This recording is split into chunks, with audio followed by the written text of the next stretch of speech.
Pada tanggal 26 April 1986, langit gelap, udara dingin, jendela-jendela apartemen tertutup rapat. Di dalamnya ribuan keluarga sedang tertidur lelap. Anak-anak memeluk boneka, orang tua memejamkan mata setelah hari kerja yang panjang. Tidak ada suara sirine, tidak ada dentuman bom, tidak ada tanda bahaya. Tapi di kejauhan, lampu-lampu pembangkit listrik tenaga nuklir Chernobyl menyala tenang, berdiri angkuh sebagai simbol kebanggaan Uni Soviet. Reaktor nuklir itu disebut-sebut sebagai mahakarya teknologi, aman, terkendali, mustahil untuk gagal. Setidaknya itulah yang diyakini semua orang. Namun jauh dari dalam perut beton dan baja reaktor nomor 4, sebuah kesalahan kecil sedang bergerak pelan, nyaris tak terdengar, seperti jarum jam yang terus berdetak menuju tengah malam. Para operator malam itu tidak sedang berencana menghancurkan dunia. Mereka hanya sedang menjalankan sebuah uji coba, prosedur rutin, sesuatu yang sudah tertulis di kertas, disetujui atasan dan dianggap aman. Tapi di balik pintu baja itu, satu demi satu sistem pengamanan mulai dimatikan, bukan karena rusak, melainkan sengaja, karena uji coba ini harus berhasil. Karena dalam sistem ini berkata berhenti bisa berarti mengakhiri karir. Detik-detik berlalu, jarum jam instrumen bergerak ke arah yang seharusnya tidak pernah dicapai. Reaktor mulai tidak stabil, daya melonjak, panas meningkat, tapi tak ada yang berteriak, tak ada yang menghentikan. Semuanya terlihat normal. Hingga akhirnya pada pukul 1:23, satu tombol ditekan. Dalam sepersekian detik, reaktor kehilangan kendali sepenuhnya. Ledakan pertama menghancurkan inti reaktor. Ledakan kedua merobek beton seberat ribuan ton, melemparkan grafit dan uranium pijar ke udara. Api biru kehijauan menyala, bukan api biasa, melainkan cahaya kematian yang tidak bisa dilihat oleh mata manusia. Radiasi dalam jumlah besar tak terbayangkan dilepaskan ke langit, lebih besar dari bom Hiroshima, lebih senyap dari perang, lebih mematikan dari apapun yang pernah diciptakan manusia. Namun ironisnya, kota Pripyat tetap tertidur. Anak-anak masih bermain. Keesokan harinya, warga berjalan ke pasar. Pasangan muda berdiri di balkon, menatap pemandangan aneh dari kejauhan. Cahaya indah, tanpa tahu partikel-partikel tak kasat mata sedang menghancurkan tubuh mereka sendiri dari dalam. Tidak ada peringatan, tidak ada evakuasi, karena negara memilih diam, karena kebohongan dianggap lebih aman dari kebenaran. Dan di malam itulah dunia memasuki era baru, sebuah era di mana satu kesalahan manusia, satu keputusan arogan, dan satu kebohongan sistematik mampu mengutuk sebuah kota, sebuah generasi, dan ribuan kilometer tanah untuk ratusan tahun ke depan. Inilah kisah Chernobyl, bukan hanya tentang reaktor yang meledak, tetapi tentang manusia, kekuasaan, dan harga mengerikan dari menolak mengakui kesalahan. Semua itu akan kita bahas di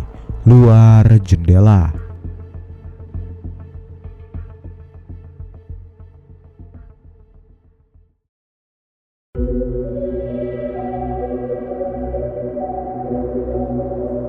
Pada dekade 1970-an hingga awal 1980-an, dunia hidup dalam ketegangan yang tak pernah benar-benar terlihat, namun selalu terasa. Perang dingin bukan sekedar konflik senjata, melainkan perubahan gengsi ideologi. Uni Soviet tidak hanya ingin sejajar dengan Barat, mereka ingin membuktikan bahwa sosialisme mampu melahirkan masa depan yang lebih unggul, lebih modern, dan lebih kuat. Dalam ambisi itulah energi nuklir dipuja sebagai kunci kemenangan. Atom bukan hanya sumber listrik, ia adalah simbol supremasi sains sosialis, bukti bahwa manusia di bawah bendera negara telah berhasil menaklukkan kekuatan paling dasar alam semesta. Di jantung ambisi tersebut berdirilah pembangkit listrik tenaga nuklir Chernobyl. Kompleks raksasa ini dibangun dengan penuh kebanggaan, hanya beberapa kilometer dari sebuah kota yang dirancang khusus untuk melayani mimpi besar itu, Pripyat. Kota ini bukan sekadar tempat tinggal, melainkan etalase masa depan. Jalan-jalan lebar, taman bermain modern, bioskop, sekolah unggul, semua disiapkan untuk para ilmuwan, teknisi, dan keluarga mereka. Pripyat dipromosikan sebagai bukti bahwa teknologi nuklir tidak hanya menghasilkan energi, tetapi juga kehidupan yang lebih baik, lebih makmur, dan lebih beradab. Di pusat semua ini berdiri kebanggaan terbesar Uni Soviet, reaktor nuklir tipe RBMK-1000. Reaktor ini dianggap sebagai mahakarya teknik, besar, bertenaga, dan yang terpenting efisiensi secara ekonomi. Ia menggunakan uranium dengan pengayaan rendah, memungkinkan produksi listrik dalam skala masif tanpa biaya tinggi. Kepercayaan terhadap desain ini begitu mutlak hingga lahirlah sebuah ungkapan yang beredar di kalangan pejabat energi Soviet. Namun di balik keyakinan itu tersembunyi kebenaran yang tidak pernah dibicarakan secara terbuka.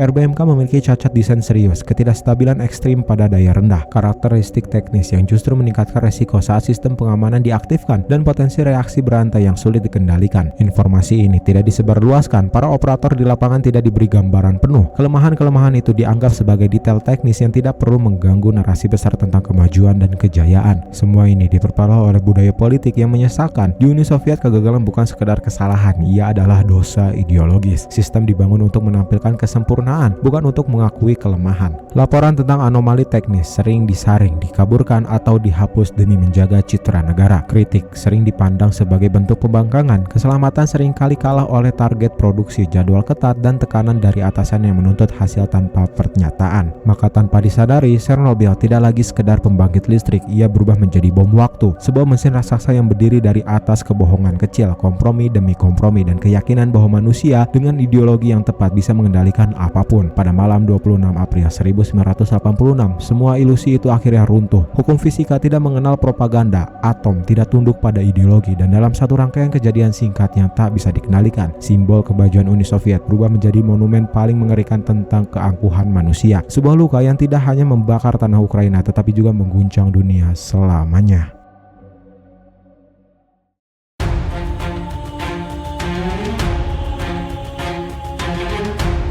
Malam itu, tanggal 25 April 1986, bukanlah malam yang ditakdirkan untuk menjadi sejarah. Ia seharusnya hanya menjadi satu malam teknis dalam laporan internal, sebuah uji coba keselamatan rutin di pabrik listrik tenaga nuklir Chernobyl, memastikan bahwa turbin yang sedang melambat masih mampu menyuplai listrik, sementara bagi pompa air darurat jika pembangkit kehilangan daya. Sebuah prosedur standar tanpa resiko berarti, setidaknya di atas kertas. Namun sejak awal segalanya berjalan salah. Karena permintaan listrik yang tinggi dari Kiev, otoritas pusat memerintahkan agar reaktor tetap beroperasi lebih lama. Uji coba seharusnya dilakukan oleh kru siang yang berpengalaman, namun ditunda berjam-jam. Waktu terus merangkak menuju malam, dan ketika izin diberikan, tanggung jawab itu jatuh ke tangan kru shift malam. Operator yang kelelahan, kurang informasi, dan tidak sepenuhnya memahami bahaya tersembunyi dari reaktor yang mereka kendalikan. Ketika daya reaktor akhirnya diturunkan untuk persiapan uji coba, sebuah kesalahan fatal terjadi. Daya jatuh terlalu rendah, jauh di bawah batas aman. Dalam kondisi ini, inti reaktor RBMK menjadi sangat tidak stabil, seperti binatang buas yang terpojok, tampak tenang di permukaan namun siap menerkam dengan kekuatan tak terkendali. Seharusnya inilah saat di mana prosedur keselamatan memerintahkan penghentian total, namun tekanan untuk menyelesaikan uji coba lebih kuat daripada rasa takut. Para operator mencoba memaksa reaktor kembali hidup. Batang-batang kendali Baron, sebuah rem nuklir yang berfungsi menyerap neutron, ditarik hampir seluruhnya dari inti. Sistem pengamanan otomatis dirancang untuk mematikan reaktor dalam kondisi berbahaya, sengaja dimatikan satu persatu agar tidak mengganggu jalannya eksperimen. Pada titik ini, reaktor 4 berada dalam kondisi paling berbahaya sepanjang sejarahnya. Ia berjalan nyaris tanpa rem, tanpa pengaman, dioperasikan oleh manusia yang lelah, bingung, dan tidak pernah diberitahu tentang cacat desain mematikan yang tersembunyi di dalamnya. Pukul 1 dini hari, uji coba akhirnya dimulai. Dalam hitungan detik, semuanya lepas kendali. Alih-alih stabil, daya reaktor melonjak dengan kecepatan yang mustahil dikendalikan. Angka-angka di panel instrumen melesat naik, melampaui batas yang pernah dibayangkan para operator. Kepanikan merayap ke ruang kendali. Dalam upaya terakhir untuk menyelamatkan keadaan, seorang operator menekan tombol AZ5, tombol penghenti darurat, tombol yang seharusnya menjadi penyelamat terakhir. Namun justru disinilah takdir ditentukan. Karena cacat desain yang dirahasiakan, ujung batang kendali RBMK terbuat dari grafit. Saat tombol AZ5 ditekan dan batang-batang itu mulai masuk kembali ke inti, grafit tersebut terlebih dahulu meningkatkan reaktivitas reaktor, bukannya menurunkannya. Dalam sepersekian detik, reaktor menerima lonjakan daya terakhir yang luar biasa. Sebuah pukulan pamungkas dari sistem yang diciptakan untuk melindunginya. Tekanan uap melonjak tak terkendali. Ledakan pertama menghantam dari dalam, menyobek struktur reaktor dengan kekuatan brutal. Tutup beton seberat ribuan ton terlempar seolah tak berbobot. Beberapa detik kemudian, ledakan kedua menyusul yang lebih dahsyat, dipicu oleh akumulasi gas hidrogen. Tanah tergetar, kaca-kaca pecah, dan di malam di Chernobyl seketika berubah menjadi neraka terbuka. Ketika debu mulai mengendap, pemandangan yang tersisa adalah mimpi buruk yang tak pernah bisa dilupakan. Atap reaktor 4 yang telah hilang membuka inti reaktor langsung ke langit malam. Bongkahan grafit dari dalam reaktor berserakan di sekeliling gedung, menyala merah membara saat bersentuhan dengan udara. Panas yang begitu ekstrim hingga mendekati suhu permukaan matahari. Dari kawah yang menganga itu muncul pemandangan yang tampak indah sekaligus mematikan. Cahaya biru keunguan yang menari di udara malam, bukan sihir, bukan keajaiban. Itu adalah ionisasi udara, radiasi dalam dosis yang melampaui imajinasi manusia. Tanpa suara, tanpa bau, tanpa peringatan, awan radioaktif mulai membumbung tinggi. Debu-debu maut terangkat oleh angin melayang ke langit Eropa. Pada saat itu tak seorang pun di Chernobyl, bahkan di Moskow, benar-benar memahami satu hal sederhana namun mengerikan. Bencana ini tidak berhenti di sini, ia baru saja dimulai.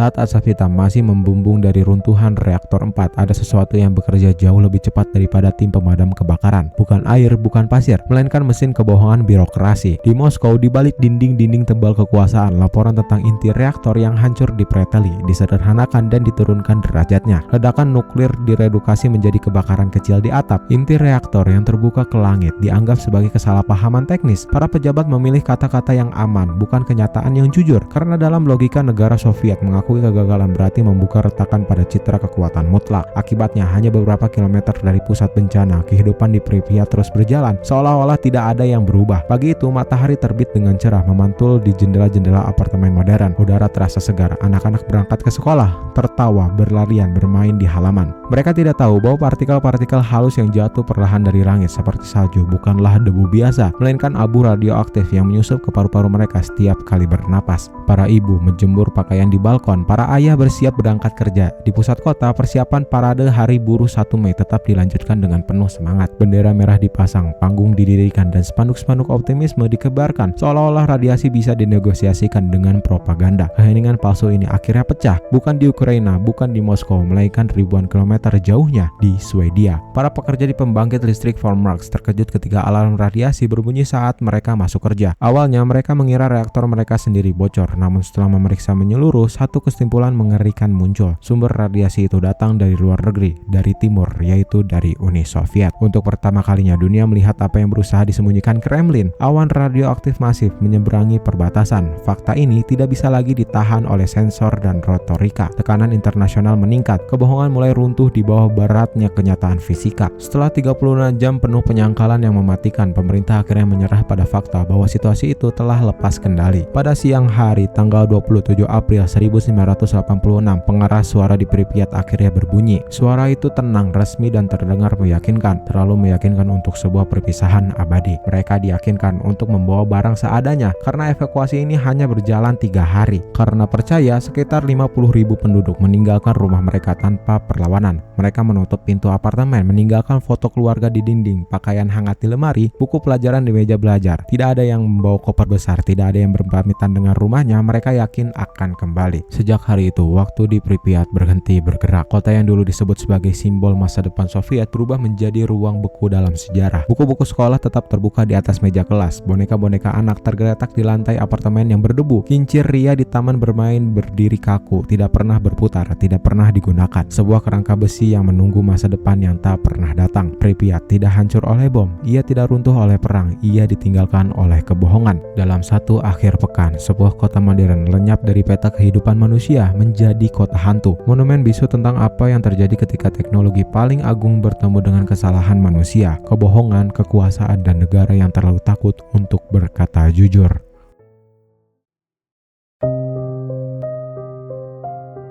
Setelah kebohongan politik akhirnya runtuh di bawah tekanan radiasi yang tak bisa dinegosiasikan, Uni Soviet dipaksa menatap kenyataan paling pahit dalam sejarah industrinya. Reaktor itu tidak sekedar rusak, ia terbuka dan jika dibiarkan berpotensi memusnahkan separuh benua Eropa. Tidak ada waktu untuk berdebatan ideologi, tidak ada ruang untuk propaganda, yang tersisa hanyalah kepanikan yang dibungkus perintah militer. Dalam keputusasaan itu, negara memanggil sebuah pasukan besar, bukan untuk berperang, melainkan untuk menghadapi musuh yang tak terlihat dan tidak bisa ditembak. Lebih dari 600.000 orang dikerahkan. Mereka diberi satu nama resmi yang terdengar heroik, likuidator. Para tentara muda, petugas pemadam kebakaran, teknisi sipil, hingga para penambang batu bara. Semuanya disatukan oleh satu kenyataan yang sama. Mereka dikirim ke pusat neraka nuklir tanpa benar-benar diberitahu apa yang sedang mereka hadapi. Ketika teknologi gagal, tubuh manusia dijadikan pengganti. Robot-robot pembesi yang dikirim ke atap reaktor mati satu persatu. Sirkuit mereka hancur oleh radiasi yang terlalu tinggi. Maka negara mengambil keputusan paling dingin dalam sejarah modern. Manusia akan menggantikan mesin.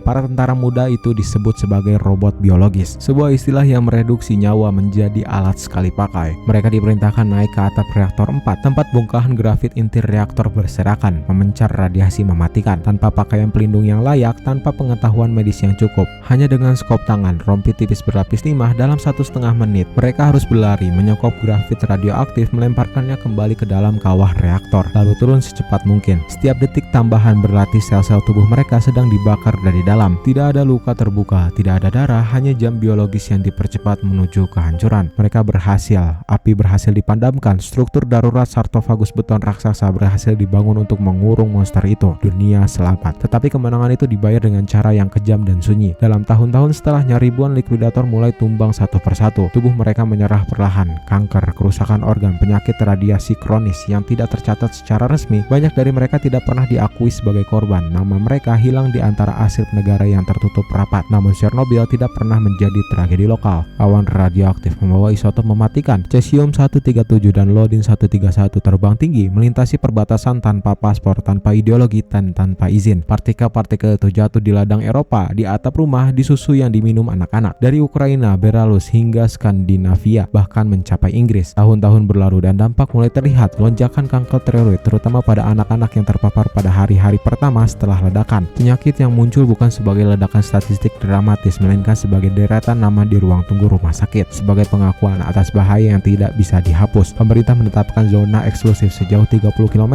sebuah wilayah terlalang, tanah yang tidak boleh ditinggali, sebuah letak geografis yang diperkirakan akan tetap beracun selama ratusan bahkan ribuan tahun ke depan. Di dalam zona itu, dunia memasuki babak yang aneh dan mengganggu. Tanpa manusia, alam mulai kembali, namun bukan dalam bentuk yang sepenuhnya sehat. Tumbuh-tumbuhan dengan bentuk tak lazim, hewan-hewan liar membawa radiasi dalam jaringan tubuh mereka. Mutasi terjadi, tidak terlalu terlihat tapi tercatat dalam DNA. Di jantung zona itu berdiri Pripyat, sebuah kota membeku dalam satu akhir pekan di tahun 1986. Pripyat bukan lagi kota bagi manusia, ia adalah arsip hidup, sebuah laboratorium alam yang mencekam, pengingat abadi bahwa ketika keangkuhan teknologi melampaui rasa hormat terhadap alam, dan ketika negara memilih citra daripada nyawa, maka kehancuran tidak datang dengan suara ledakan, melainkan dengan keheningan yang panjang. Chernobyl bukan hanya tentang reaktor yang meledak, ia adalah tentang manusia yang dikorbankan, tentang radiasi yang tak mengenal batas negara, dan tentang sebuah kota mati yang terus mengingat dunia bahwa kesalahan manusia bisa bertahan jauh lebih lama daripada peradaban itu sendiri.